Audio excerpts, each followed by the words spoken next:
Mindset Mashup podcast. Here we are. Depending on what platform you're on, could be YouTube, could be Apple, could be Spotify, could be Amazon, Google, but whatever you're doing, just do something like subscribe, leave a review. Just something helpful, man. We were just top 200 in the UK for entrepreneurship. Let's get to that top 100. We coming, baby. But look, for now, I just want to introduce this guy's. I can't believe it. RAF, served in the RAF, flight operations, in the Apprentice with one of the most famous entrepreneurs in the UK, and now has his own security firm. I just want to welcome Aaron Willis, my man. Thanks for coming on. Thanks for your time today. How you doing? Good, George. How are you, mate? You all right? Yeah. No, it's good. It's good. We were just talking about the sun in the UK just shutting everything down. 38 degrees. We're shut down. Everyone goes mental, mate. It's crazy, but yeah, it's good. Not complaining. Exactly. Can't complain. So, Aaron, a little bit of difference. I thought I'd start this podcast with, I put out some questions on Instagram that people might want to ask you, and I thought we'll start with those, and then we'll go from there. There's about 3 or 4, so there's not too many. I might cut it short as well. But the first one is, someone says, can he remember a specific moment in his younger life that made him want success? Yeah, mate, definitely. I think where I grew up, it was predominantly, well, I grew up in a council estate. It was predominantly like a white council estate at the time when I was growing up. And I remember, I say this when I speak to people, but I remember when there was a lady who asked me what I wanted to be when I grew up. And I remember saying to her, she was quite old, I remember saying, I want to be a businessman, I want to run my own business. And she pretty much said, oh, unfortunately, because of your colour, it'll be very difficult for you to run your own business. And she was trying to be as nice as she possibly can to give me like career advice. But yeah, I think since that moment, I was like, right, that's it. That's all I need to know. So yeah, I'm having you. So yeah, that hit me straight away. I wonder what she'd be thinking now. She's probably dead. She was under the time, mate. So it's no probably. Stay away from that one. Yeah, bless her. So like you've always had that businessman mentality in you. How old were you? Maybe about 8, 9, I reckon, at that time. Yeah, and I was always making money at that age. Like I was always like, there was loads of people who like have toys and like they get really good toys, and I couldn't fathom why they weren't looking to sell them or they weren't looking to make money out of everything. And all I wanted to do is get something and make money so I could buy another toy, a better toy, sell that and make money. And I was struggling why people weren't doing that. And it could be anything with sweets. I'd have my own sweets and then I'd sell the rest because then I've got my money back from what I've just paid. I just couldn't understand why no one else was doing it. It was crazy.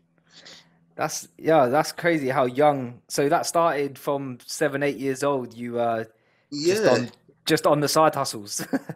Yeah, I think so. I think they got to like 12 and I got a job as like a milk like man's assistant. So I used to like go around at like 4 a.m. Like I get up at 4 a.m, like at 12:13, get back at 7, have an hour's sleep till 8 and then go to school. And I was earning quite a lot of money. But what I did on a Saturday, the milkman used to always give me milk for my family and stuff, but they weren't really bothered about it. So I kept it. And then I sold it on the Monday to all the kids at school. I was selling like, do you know, them orange juices, and they came in like milkshakes and stuff. Yeah. I was flying them out. So I was getting it for free and I was selling it. But what I didn't realize, I was out selling the school's profits as well, because school obviously had a tuck shop. So they got wind that all the kids was using me now for all the drinks, and it got to the head. It got right to the top. And they shut down my operation, and they shut me down, mate, because I was just completely outselling them. And I'd never forget it. I think when they used to say to my mum, like, you know what he's been doing, like, to try and get me in trouble, I think my mum was like, well, yeah, he's making money. I think the heads equally thought he's got something about him, really. Yeah, I'd struggle. I'd be like, I rate that. I'd be like, I can't help but rate the hustle. Yeah, I think deep down, I bet wherever he is now, I'm sure he probably remembers that and thinks, I remember that guy. Yeah, no, definitely. And the next one is, what did you learn from doing The Apprentice?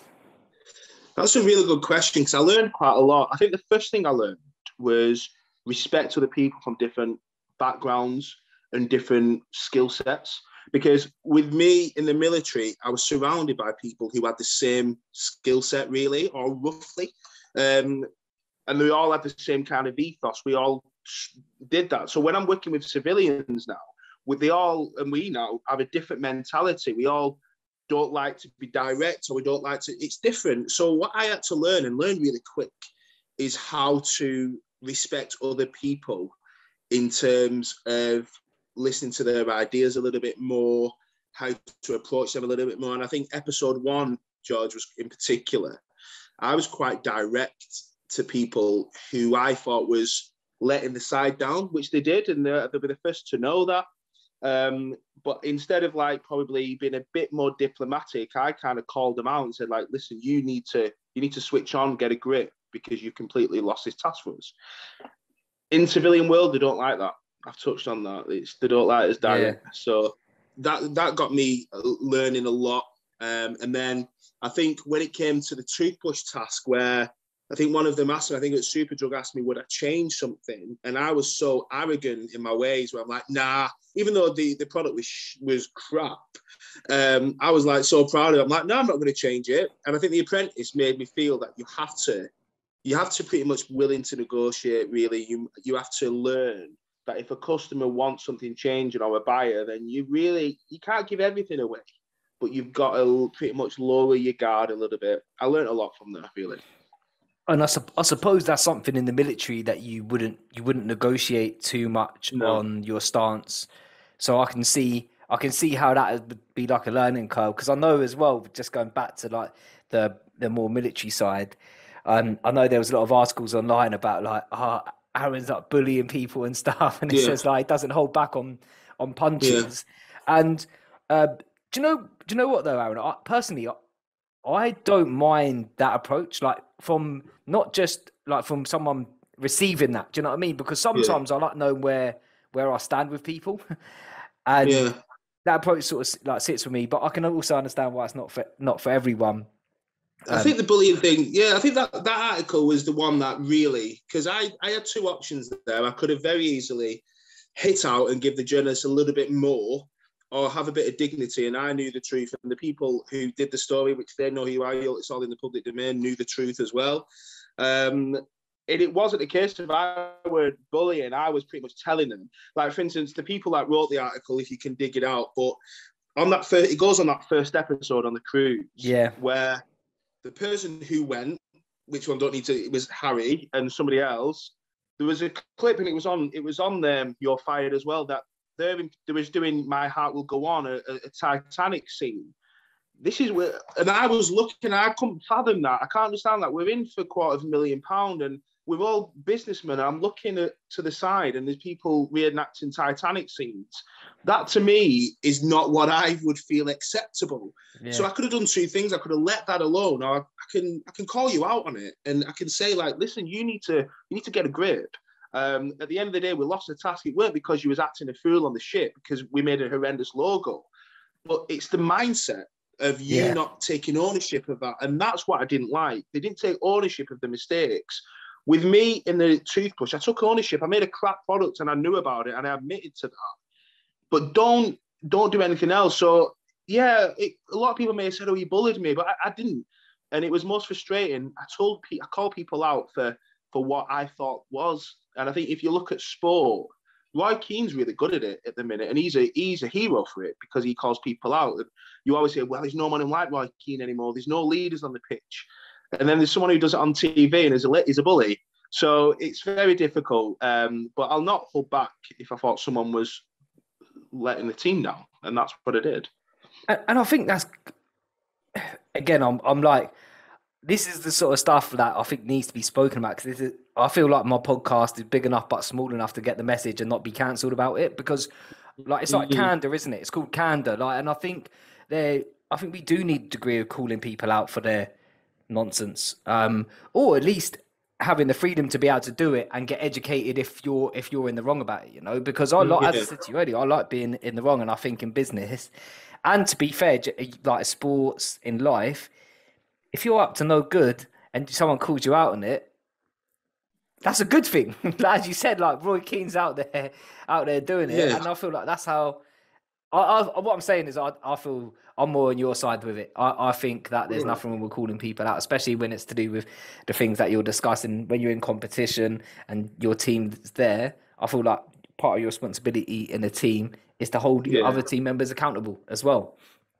Yeah, I think so, George. I think probably my military approach, maybe if I was being honest, may have been a bit too direct. Yeah, But it certainly weren't bullying. It was very much a case of that's all I've known for 12 years. yeah, So you don't hold back there. So if I was to say I was guilty of something, it probably would have been be a little bit more sensitive of how you speak to people, which I'm learning. I'm still learning, and I'll learn. I'll get better at that. yeah. And do you know what, Aaron? I think we all can get better with that as well. Like I think it's, Yeah, I think all of us, we're just, especially like this new world, isn't it? Like we're coming into like a new world where you've got all these yeah, different like pronouns or different genders or different this or different that, and I think we're all getting used to like almost like being able to communicate again and discuss these subjects a little bit more freely. yeah. So Aaron, the second one is it's a bit more blunt. It's just how Go on. how real is The Apprentice?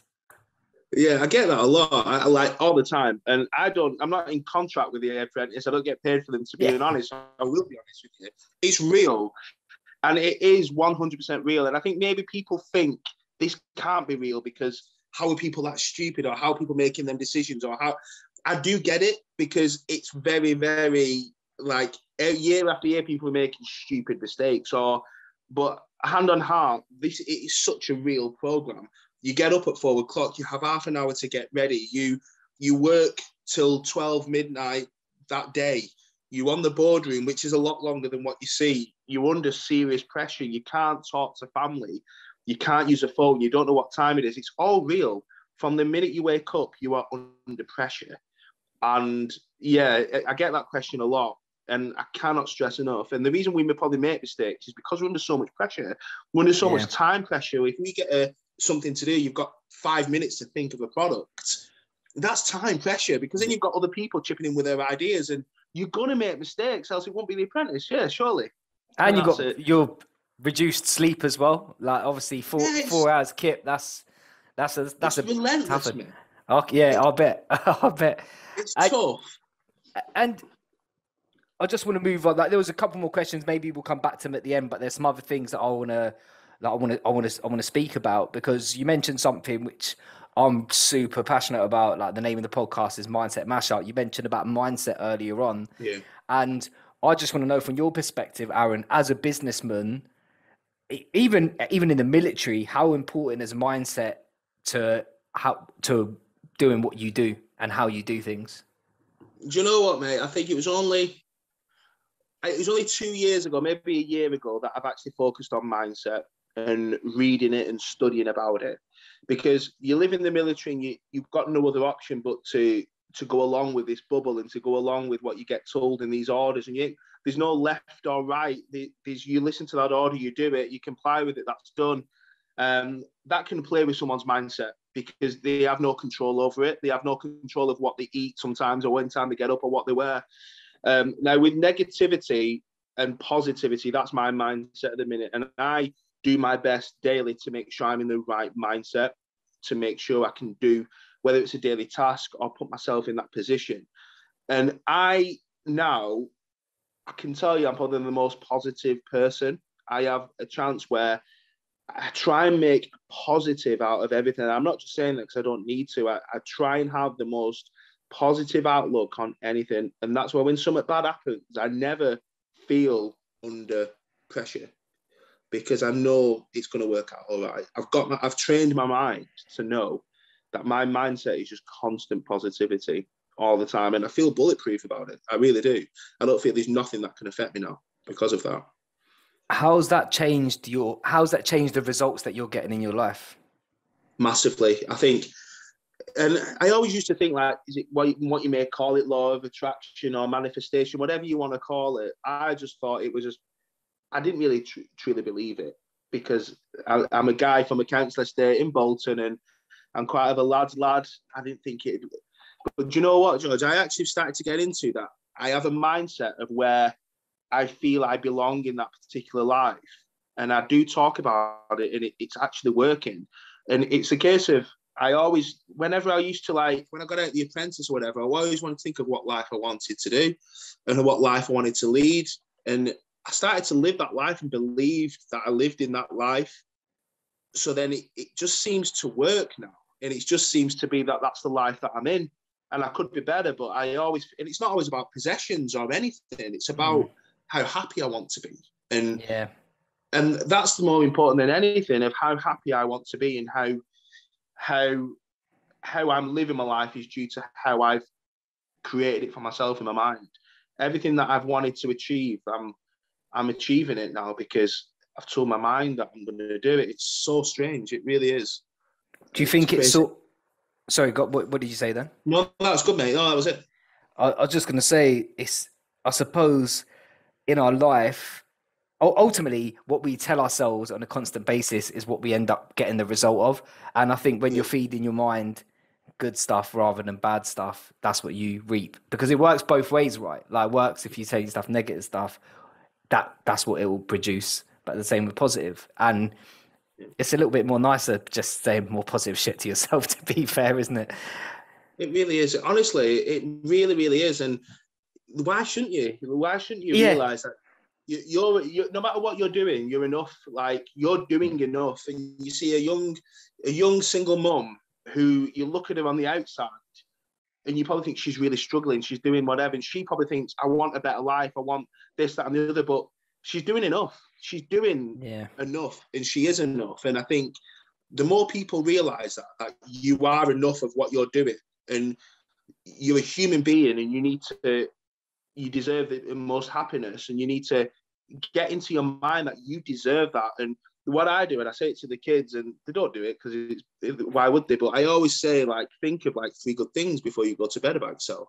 Yeah. Either 3 good things about yourself, or 3 good things that you've done for yourself or something else that day.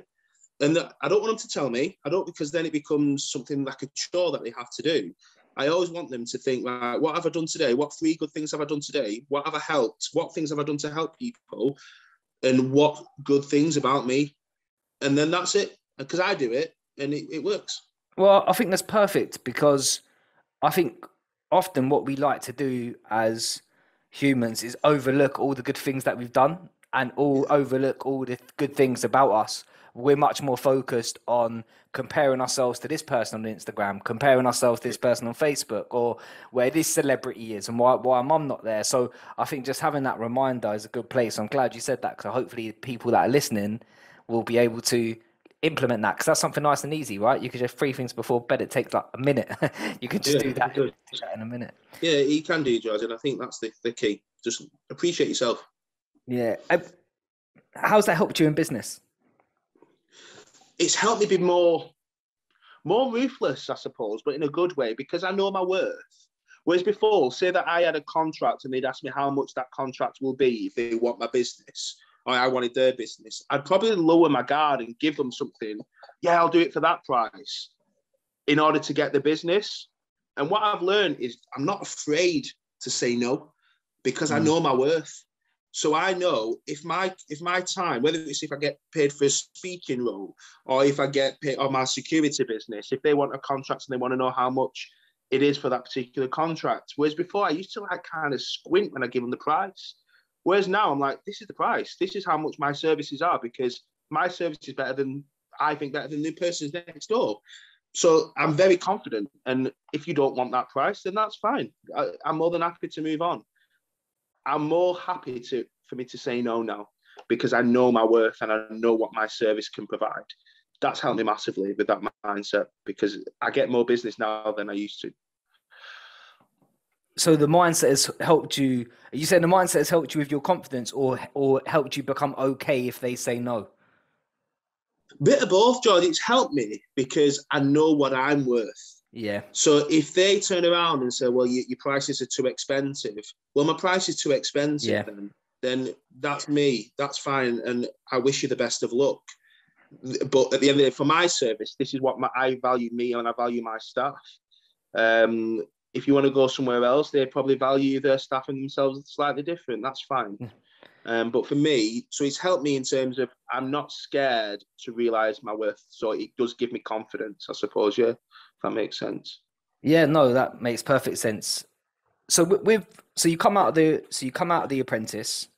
Yeah. Then did you start the security company, or was the security company before the Apprentice? Yeah, the security company was before the Apprentice. That was my business plan.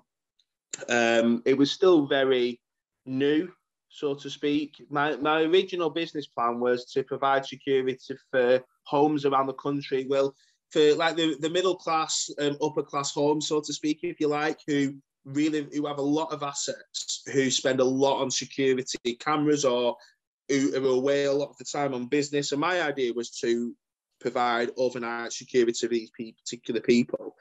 And that's what I went into with Lord Sugar, to be able to do that across the country. Since then, I've developed the security, not just for homes, but for businesses and nightclubs sometimes, and things like that, and accommodation companies and that. So it's developed a lot more since leaving the Apprentice, because I had to, really. Do you think the Apprentice helped you get more business, or were you still building up? Did you still have to put in the work, still build up? Yeah, I think people always ask me that. Is this helped your business being on? It certainly gives you familiarity. So when you speak to someone, or if like they see my email, or they know it's me, and obviously whoever does my booking, like my team, they'll probably ring and say, well, it's Aaron from the Apprentice. They've got that. That's what it helps a little bit.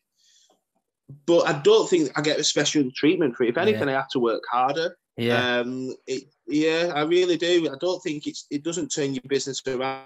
It just gives you that foot in the door, so to speak. Yeah. I think so. Definitely. I'd imagine people have a certain expectation of you as well before they've even met you, because you've been on the Apprentice and they sort of seen you. And going on to, you've also mentioned that you got staff as well. I know, are you still hiring for roles as well? Like, I know that. We're just hiring now. Literally, just got a new project that I'm hiring as we speak. So we're going to be interviewing the next few weeks. Okay, cool. I can put the link in the bio for that in case anyone's listening and is looking for jobs and stuff as well. So you're a manager as well, and you're leading an organization. When I say, and obviously part of the military as well, I'm really interested to hear your perspective. And when I say the word leadership, what that means to you. Yeah, I used to think leadership was someone saying, you do this, this is me, I'm the leader. And it's completely different, really. I think the first thing that you need to be in a leader, that I always feel, is you've got to be able to show that you could do that job as well. And I used to always look at leaders, so to speak, who would tell me what they want me to do without not knowing it themselves. You've got to be able to show that you are capable of doing that role. So, for instance, when I've got my guys on a door at 2:00 in the morning in a really bad nightclub or whatever, you'll find me I will go on the door now and again. And I've seen it since the Apprentice. I'm like, what are you doing on the door? I'm like, well, this is my company. But I need my other guys and girls to know that I'm prepared to put on a security badge, a shirt and tie, and throw people out of a venue, because it shows, oh God, he ain't just sat in an office, he isn't. So I think you've got to lead by example. But because times have changed now, in the military 12 years ago, and it goes back to what I mentioned earlier, you could be very direct with someone and be accepted. People have got different feelings now, and the society's changed. So I really feel that morale is massive to be a leader now. Yeah.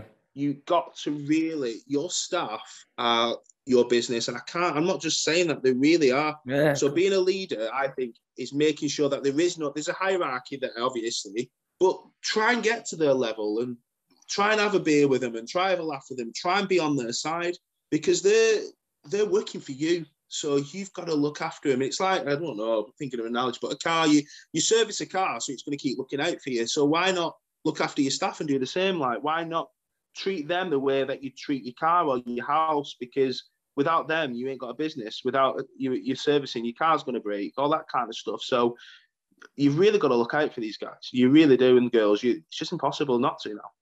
Yeah, no, I agree. End of the day, people hire staff so they can scale their business. So if you can't look after the staff you got, it probably means you can't scale your business. It all comes down to So it comes down to that as well. I shouldn't say it all comes down to that. Looking after people is just a good skill to have as a leader, isn't it? Like being able to look after your people. It is. I'm quite ruthless with it though as well. I think you can't be scared to, if people go over that mark and take advantage of that, then you've got to be prepared to let them go, which I've done. Yeah, no, definitely. I agree. There's a couple of questions that I'll ask from some of the audience on Instagram. Then we'll wrap it up. We'll plug your companies and stuff. So let me just get the questions. So this one says, what's it like being in the room with Lord Sugar before you're fired? Saying comes out. Oh, it's surreal. I think you feel like you're on telly now, you know. I think because he's deliberating whether to go, and you can hear it. You can also hear the Apprentice music in the background. You know, when it's doing the music while he's like guessing, and he really. I think that's his time to toy with you. I think episode 2, I thought I'm gone, and I'm just thinking, mate, just give me, come on, just point that finger out, let's go. And he kept going, Aaron. It is with regret that you've really made. I'm like, just do it. But then he went to Connor and fired him. I'm like, oof. So, but then when I did get fired, I knew at that time it'd be me. So it was very much a case of a formality. I was just waiting for him to do it, and he did it quick. He took me out of my misery straight away. But yeah, it's surreal because especially when you see the finger, like, because it zooms in on telly, doesn't it? And when you see it like there, it doesn't have as much effect when he's doing it to someone else. You're like, oh, is that it? Like, where's the zoom? Like, where's it all zooming? It's just, oh, that's it. So it's not as dramatic as it is on telly, definitely. Of course. And so another one is sorry, some of these questions. I haven't read all of them, so I'm like still filtering. Have you sort of built a relationship with Lord Sugar since The Apprentice, or I'm guessing what they mean, or did you just go in there then leave, sort of thing?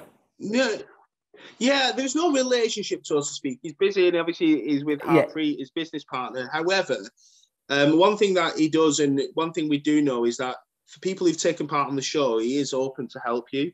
And he makes that abundantly clear. And he did it on your Hired. He did mention that his door's open for you if you need it.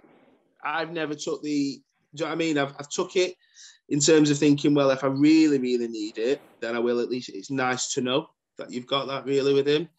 But yeah, he's there if you need it, put it that way.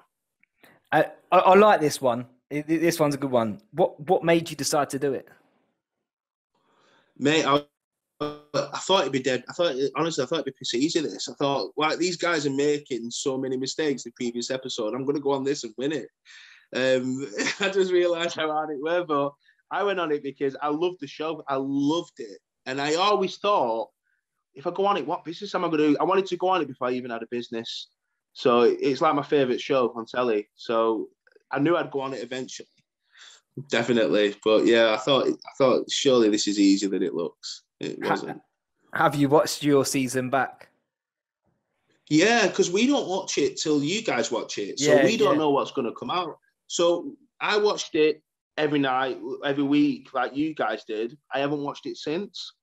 I've watched it once and that's it. I don't think I'll watch it again. I don't think. Did you ever have like some cringe moments where you're watching yourself on TV and like, oh no, or loads, nearly every week, mate. Loads. Obviously, you've got the toothbrush, which we can't talk about. We've got when I was on TV and I was saying, oh, the only thing you don't get is in bed with me. I'm like, I don't even remember saying that. I'm like, why have you said that? Oh, the Silverstone, when I said like Lewis Hamilton's let himself go, I'm like, what is wrong with me? Like, why do I? So I'm just like looking at myself thinking, but then I've got my wife next to me as well, who's also thinking like, what are you doing? But to be fair, I say stupid stuff in real life. So one thing I know is that I was myself in that house, 100%. I never, ever put on an act for anybody. That is me. That's good. That's important. That's a skill. I think that's a skill as well. Like just stepping in, being your true self, no matter what, whether the cameras are there or not there. Okay, cool. So Aaron, what's next for you? Well, it's weird because obviously I've got my business is Vulcan Security. So I'm looking to expand that business. And the business plan was to give everyone who's served for our country a guaranteed interview with my business. Whether that be in any armed forces or even in the police or anything that you've done to help our country, you are eligible for a guaranteed interview with myself. And what I want to be a company that gives a gateway for service leavers, for people who've done war or whatever. I don't want them to worry about employment when they leave the Air Force or any service. That's what I want to be doing, and that's my goal, to be the gateway where people can come from serving for the country. So at the minute, I'm providing security for the northwest of England, but I'm also now doing motivational speaking and training for sales and business coaching. So I'm really loving that. I'm loving going to businesses and events and just giving motivational speaking. So the more I can do that, the better, because I absolutely love it. I really do. And where can people find you? Where can people find your business? Yeah, obviously I'm LinkedIn. So all my private stuff, the motivational stuff, I'm on LinkedIn there. My business is on Instagram. I'm on Instagram as well with my business on there. TikTok, I'm on there. I'm pretty much on any social media platform with all links to my business and things like that as well. So, and my website is vulcansecurity.co.uk. So anything that you need, just let me know. And if you want to get work or you want anything to do with any security whatsoever, then one of our guys will sort you out, definitely. What's the handle for your Instagrams? Aaron Willis Official.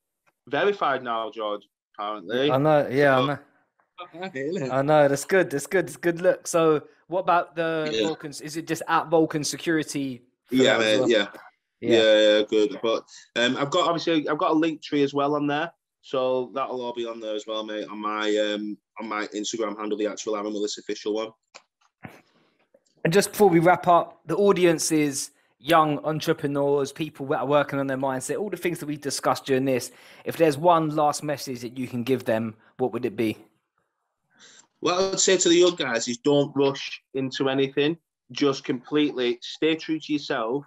Don't be swayed by what people tell you, and just stay true to what you believe. If people say that your business is not going to be a good business, but you know it is, just do it. Just do it. Don't let other people influence your decision, because a lot of them are either jealous of what you're doing, feel threatened by you, or just basically unhappy in themselves.